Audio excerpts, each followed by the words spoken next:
దైవ మర్మములు సహోదరులు భక్త సింగ్ గారు అనుభవంలో దేవుడు తనకు బయలుపరిచిన మర్మములను అనుదినము పంచుకుంటా. జనవరి 23.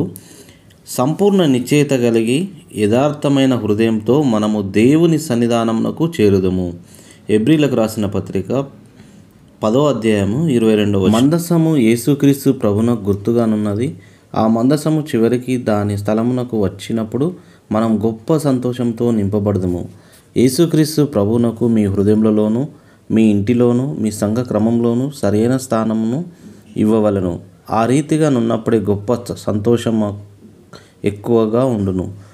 దావీదు అనేక యుద్ధములు జయించెను గాని వాటిలో ఏదియు తాను అరవన యొద్ద కొన్న ఆ స్థలమునకు విశ్రాంతి నిమిత్తమై దేవుని మందసం తీసుకొని వచ్చినప్పుడు ఆయనకు కలిగినంత సంతోషమును కలిగించలేదు. విశ్వాసుల హృదయములలో రాజులకు రాజుగాను, కుటుంబమునకు శిరస్సుగాను, సంఘములకు ప్రభువుగాను, యేసుక్రీస్తు ప్రభు సింహాసనాసీనులుగా చేయబడుట మనము చూచినప్పుడు అదే మన ఆనందము బలమగును. మనం ఎల్లప్పుడూ 3 సంగతులను గమనించవలెను. 1.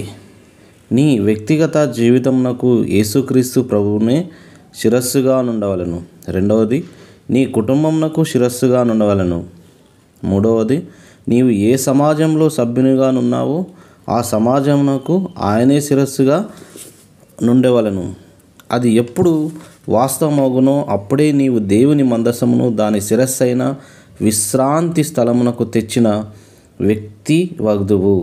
అదే మన ఆనందము.